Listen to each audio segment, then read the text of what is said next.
Bom, então vamos dar seguimento aqui. Vimos no último encontro. Shulchan Aruch, Reish Mem Vav, 246, Seif Dalet. Vimos anteriormente que sobre, bom, o que a gente está vendo desde o começo dessa halakha, desse siman, é sobre o empréstimo, o aluguel de ferramentas, né? E também o caso de animais. Vimos das ferramentas e vimos também que no caso de ferramentas a Torá não proíbe o uso de ferramentas em Shabbat, ou seja, ela não é que ela não proíba, né? Na verdade ela não ordena Shivitat Kilim, ou seja, a paralisação dos trabalhos com ferramentas. Em nenhum momento a Torá disse que não trabalhará as tuas ferramentas. A Torá não disse isso. O que sim a Torá disse é que o seu animal não trabalhará. Assim como o seu servo, como o seu escravo, né? Ou seja, a única coisa que pertence ao judeu que não pode trabalhar é o caso dos escravos, dos servos e dos animais.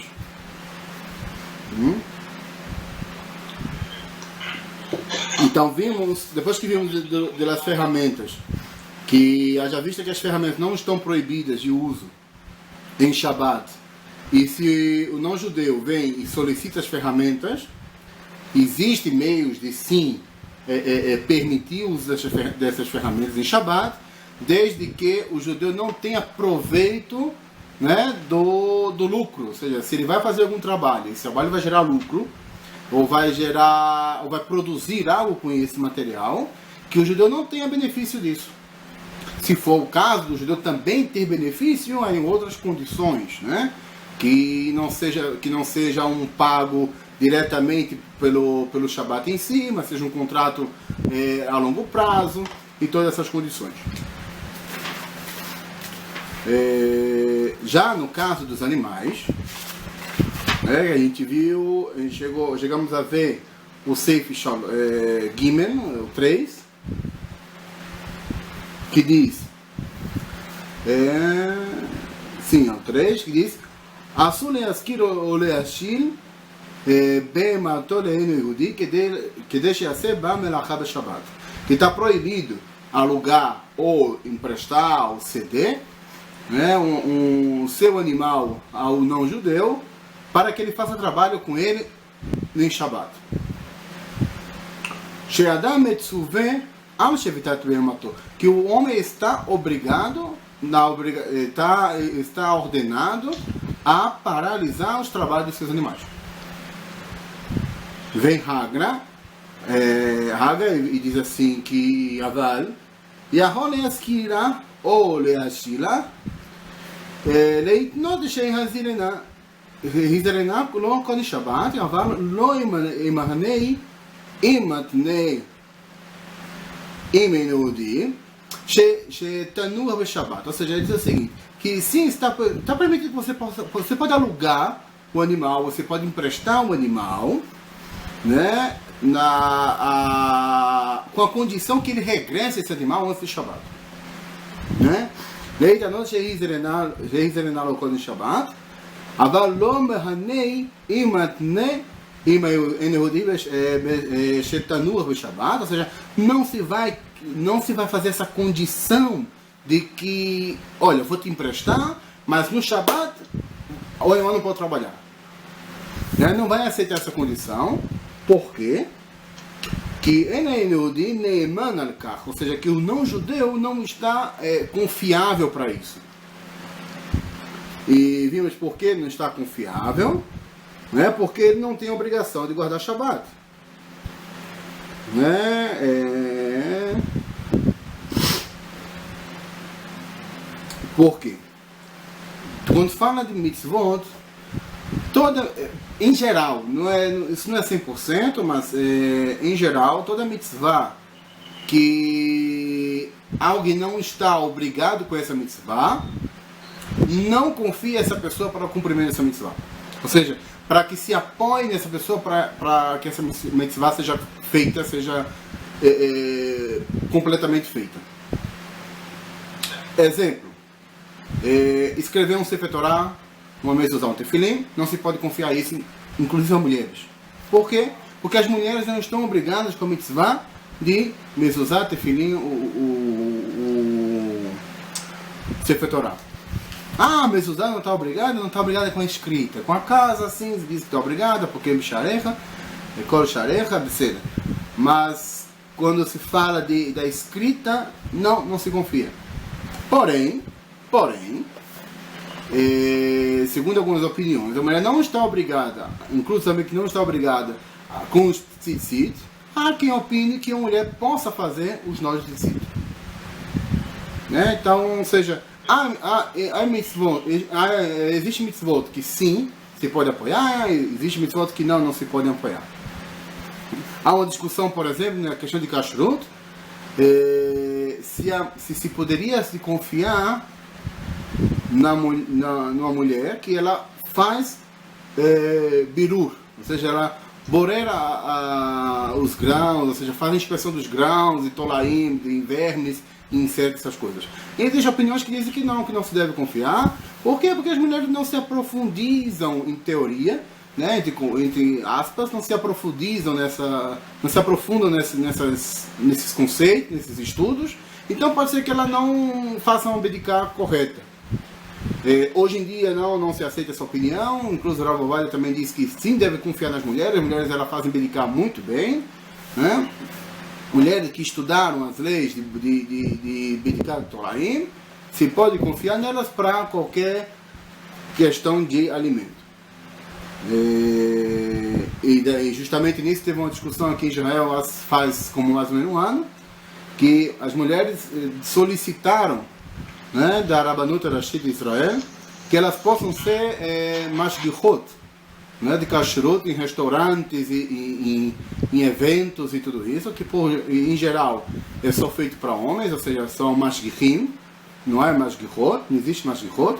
Então, se foi feita uma solicitação especial e também foi terminado no Beit Mishpat, e resultado que sim, foi aceito que o Beit Din de Israel, a Rabanut Rashit de Israel, tem que aceitar também as mulheres para serem as gachot, para serem mais gachot de kashrut. E para mim é uma coisa muito justa, né? É uma forma de também de trazer parnassá para suas casas, de trazer o sustento para sua família, né? Muitos dos esposos são avrechim, recebem pouco dinheiro, vivem de estudar a Torá e as mulheres saem para trabalhar. Então que trabalhem também em kashrut, qual é o problema? A mulher sabe muito mais de kashrut, é muito mais nudniket, ou seja, muito mais restrita, muito mais chata no sistema de kashrut do que o homem. Isso é sabido.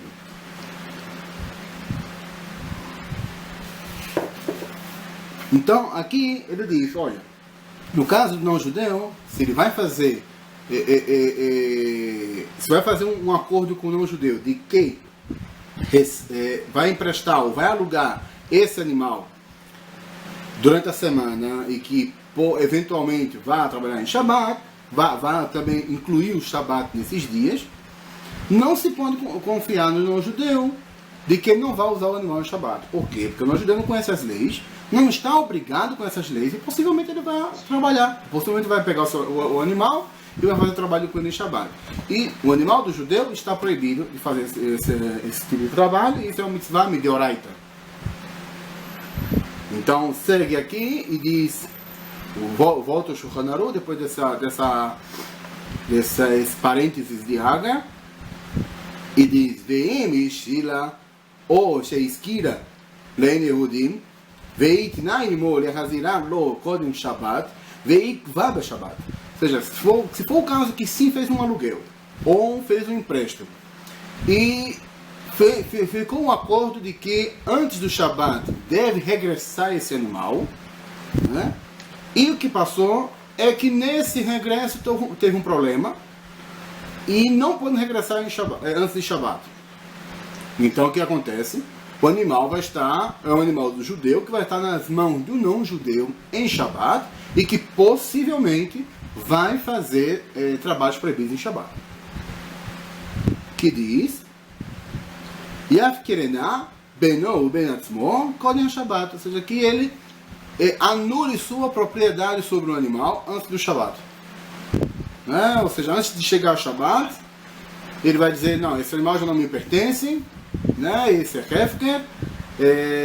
Explica aqui uma opinião do Halakha que diz que devo fazer isso diante de 3 testemunhas, ou seja, de 3 pessoas, que possa, que sejam não necessariamente dentro do Beit Din, mas que existam 3 pessoas que possam atestar de que ele realmente fez Hefker desse animal, que é para evitar problemas de que a pessoa venha a não fazer o Hefker como necessário, né, e usar dessa ferramenta para fazer aluguéis e empréstimos de animais de uma forma irregular. Então, para evitar isso, que usam testemunhas que realmente a pessoa se livrou desse animal, já não é pertencente a ela, ou seja, se for o caso de que o não-judeu não regresse esse animal, ele não vai poder reclamar. Aí sim está permitido. Por quê? Para que não se diga que ele passou por uma proibição da Torá. Né? Ou outra opção é que ele diga que bem mati que não é Yehudi. Ou seja, que ele diga que o seu animal foi comprado por um não-judeu. Então, meu animal já não pertence a mim, pertence a ele e acabou. Qual é a diferença? A diferença é que no primeiro caso ele diz que não tem dono. Tá aí, tá solto. Não somente se o não-judeu não devolve, mas no momento da devolução, outra pessoa o toma, já está, né? Ou seja, ele vai pertencer a outra pessoa. Mas se ele diz, não, porque foi vendido para esse não-judeu, ou seja, não me pertence, eu entreguei a ele, então aí vai pertencer a esse não-judeu. E caso chegue Motzei Shabbat, que o não-judeu não precisa saber que foi feito esse tipo de acordo, ele não está obrigado a saber. E se chega o Motzei Shabbat, ele vem e regressa esse animal, se eu recebo o animal sem nenhum problema, ele volta à propriedade do judeu. A questão é que esse animal não esteja na minha propriedade, não seja sob o meu domínio, para que eu não passe uma proibição de oraita, e que tenha testemunhas dizendo, sabendo que esse animal já não me pertence.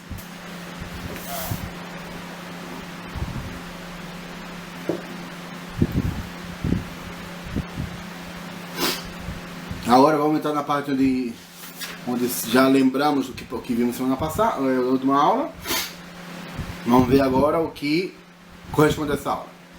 Israel sheizkir shvarim lahen Yehudi laharos bahem vechores bahem yesh matirim in kiber olav lahen Yehudi achrayut mital gezela ou geneva veikra vezula. Ou seja, se o judeu vai alugar, vai entregar em forma de empréstimo um animal, no caso ele usa o termo shvarim, ou seja, que está quebrado, que está doente ou que seja, a um não-judeu, certo? E que esse não-judeu vai arar a terra com ele, e ara a terra com ele, né? Arar é fazer os sucos na terra, né? Que é para plantar ou para colher.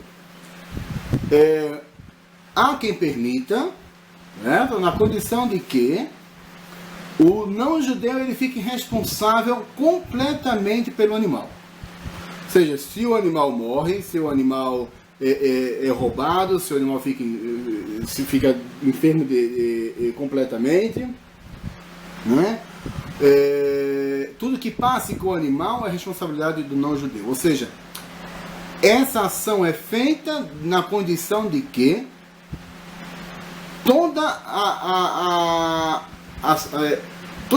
como se a propriedade do animal fosse passada para o não-judeu, embora que não é uma venda. Ou seja, o não-judeu ele passa a ser responsável pelo animal completamente. Mesmo que ele já esteja enfermo. Por isso que ele usa o termo enfermo aqui, o termo shvarim, que está quebrado, ou seja, que o animal esteja enfermo. Por quê? Porque se a pessoa aluga um animal enfermo, já sabendo que esse animal está enfermo e esse animal vem e morre, né, eu não tenho que ser responsável pela morte desse animal, porque esse animal já estava doente. Né? Então, nesse caso, não. Ele vai também vai estar responsável por esse animal mesmo doente. Não é? Que é uma forma de dizer, olha, eu sim te emprestei, você fez trabalho com ele em Shabbat, mas eu te entreguei toda a responsabilidade. Porém, não são todos que estão a favor dessa opinião, né? E dizem que não, há aqueles que dizem ou seja, no caso que na situação de que o não-judeu não pode vender esse animal porque não pertence a ele, Nikra Bemat Israel é chamado de animal de Israel, ou seja, conhecido, esse animal de fato é de Israel, ou seja, é de um judeu. Ou seja, na primeira opinião, diz que se o animal tem toda a responsabilidade sobre o não-judeu. Mas na segunda opinião, diz que não aceita essa primeira opinião, porque o fato de ter toda essa responsabilidade sobre o não-judeu não dá a ele o direito de propriedade do animal. Porque o não-judeu não vai poder vendê-la. Então, se não pode vender, então não lhe pertence. E se não lhe pertence, pertence a quem? Vai ter que pertencer a alguém. O animal não está aí solto, não foi abandonado, não é um animal que foi encontrado no campo, né? Então pertence ao judeu. Então se pertence ao judeu, então está proibido, né? E ao final dessa discussão, essa é a questão. A halakha é como a segunda opinião, embora que o Shulchan Aruch traga as duas opiniões, porque eram as duas opiniões mais fortes e mais presentes na época. A halakha é como a segunda opinião, que sim tem que ser uma entrega completa, né? Agora vem a questão que vai ser um pouco de repetição do que já vimos antes, né? Que se é o caso de ter uma sociedade entre o judeu e o não judeu, mas dessa vez no caso de um animal, e o animal está proibido de trabalhar em Shabbat. Em Israel vem Yehudi shutafim bebehima.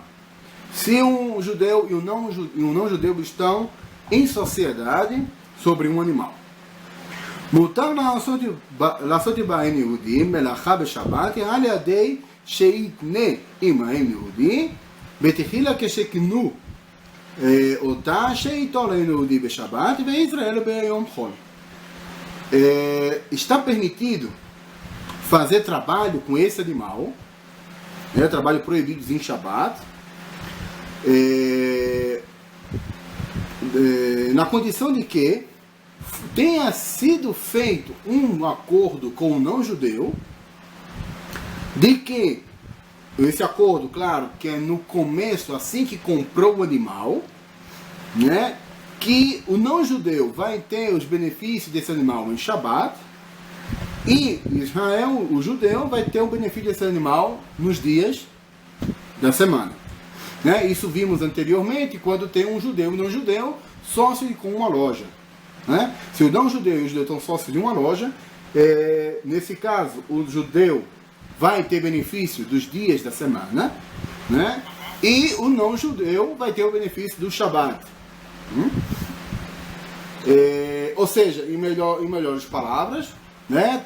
Isso a gente aprende com o Rambam, Hot Shabbat, capítulo 6, ele diz que vai se separar da seguinte forma, que 7 dias da semana Shabbat vai ser do não-judeu, um dia da semana completamente do judeu, para fazer a equiparação do Shabbat que foi perdido, e os outros 5 dias, eles vão dividir entre eles segundo o seu percentual de propriedade da loja, né? 50-50, 60-40, como seja a situação, vão dividir entre eles.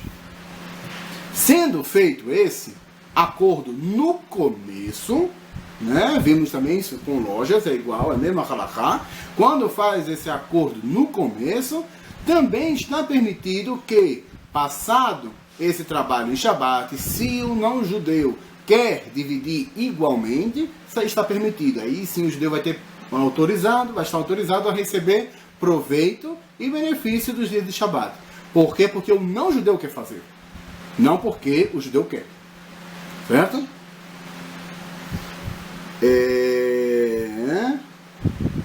E aqui sim, vai repetir o que eu acabei de dizer, de forma geral, vai dizer então, se for o caso de que esse animal vai ser emprestado, ou seja, é um empréstimo completo, ou seja, que passa tanto as obrigações como os deveres e os benefícios desse animal para o não-judeu. Esse animal estando dentro de um reshut, ou seja, dentro de uma propriedade do judeu ou do não-judeu, ele está permitido tirá-lo de aí, movê-lo de aí, fazer como ele quiser. Mas se for um caso que ele está numa propriedade de um judeu, né, aí vai ser complicado. Por quê? Porque você tem uma passagem de reshut le reshut, ou seja, reshut rabim, reshut carmelite, então isso tem problema. Se for aqui em Israel, mais um pouquinho complicado, porque reshut rabim aqui em Israel se considera como deoraita, a maioria dos poskim. Então o que vai passar? Ve'izkof damim al ein yehudi ve'achrayut shevarim al ein yehudi mutar, ou seja, passou toda essa propriedade do animal para o não-judeu, incluso que seja um aluguel, mas ele se responsabiliza completamente pelo animal, né? E também tem o animal sob o seu domínio, né? Ele não está no domínio do judeu, está no domínio do não-judeu. Então, se nesse caso está permitido, certo? Não é como o caso anterior, que vimos que o animal, ainda que ele assuma toda a responsabilidade do animal, mas o fato de que esse animal não seja propriedade exclusiva do não-judeu e ele não pode vender, nesse caso aqui, por isso que traz Rabi Yosef Karo, ele diz Alva Gemurah, ou seja, que seja um aluguel completo, ou seja, que está totalmente, ou seja, não é mais meu animal, ele já não se chama meu animal, ele é conhecido, é sabido que esse animal agora é do não-judeu, eu recebo o aluguel dele, né? Então aí sim está permitido. Ve'esh matirim afilu lo yeh reshut beyad yehudi leotziam, ou seja, inclusive tem aqueles que permitem que se ele não tiver dentro da propriedade do não-judeu, que também estaria permitido, aliadei sheizkof adamim al ein yehudi במלווה ויחזור האל יהודי ויעשה אף-תקי.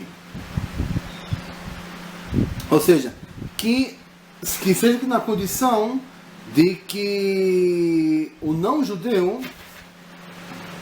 ele faça por si mesmo, ou seja, embora o animal não esteja na sua propriedade, não seja completamente no seu reshut, mas ele vai, por si mesmo, ele vai e toma esse animal, ou seja, sem que o animal tenha que sair só, ou sem que o judeu tenha que retirá-lo de sua propriedade, porque em Shabbat isso vai ser proibido, mas que o não-judeu faça por si mesmo, ele vai tomar a iniciativa, não, esse animal está sob minha propriedade, meus direitos, eu vou levá-lo comigo.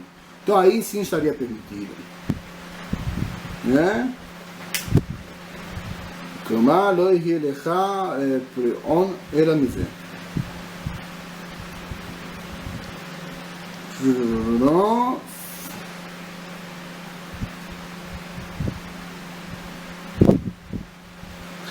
E aí também aqueles que se permitem, no caso de que o não-judeu vá regressar ao animal, já vimos antes, mas a diferença é que agora o animal vai estar totalmente sob propriedade do não-judeu.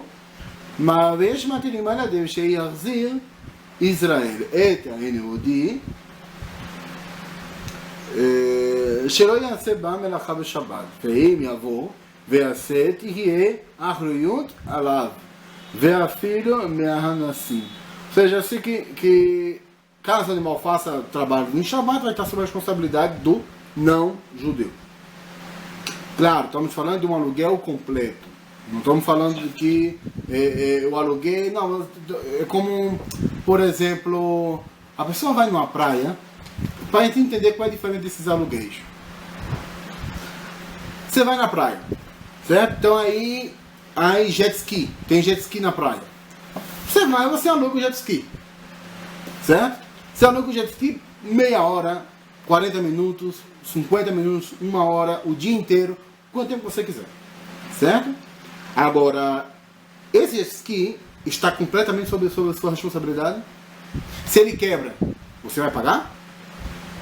Se falta gasolina, você vai encher? Né? Você não vai fazer esse tipo de trabalho, certo? Se quebrou o jet ski, se deu problema, você vai no socorro, na pessoa que está aí fazendo esse tipo de serviço e pega outro.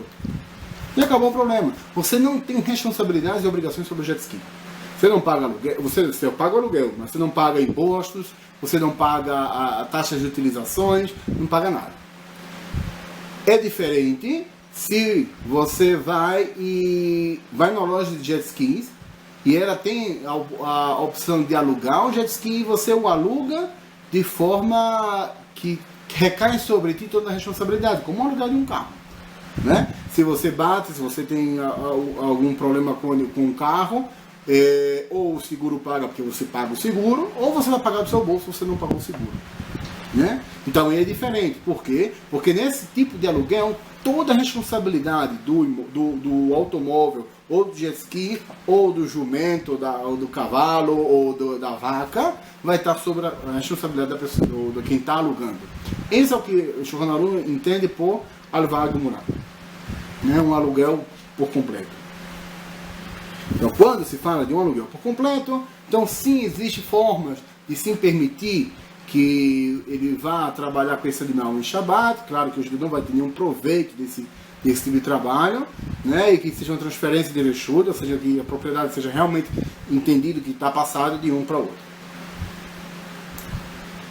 Então aqui a gente já termina já com esse conceito geral de que é a aluguel de ferramentas e de animais que venham a trabalhar em Shabbat para o judeu, do judeu para o não judeu, e já depois vamos ver, já vamos seguir com essa próxima halaká, na próxima aula. Ficamos por aqui com o tema de Shulchan Aruch. Agora a gente vai sim começar Yom Kippur. Né? De Yom Kippur. Só uma perguntinha rapidinho, pode ser? Pode. É o seguinte, eu li uma vez, eu não lembro aonde, não sei se foi no Mishneh Torah, que Rambam falava que se a pessoa fez um trabalho, não concluiu e entrou o Shabbat, ela poderia, mesmo no Shabbat, concluir esse trabalho,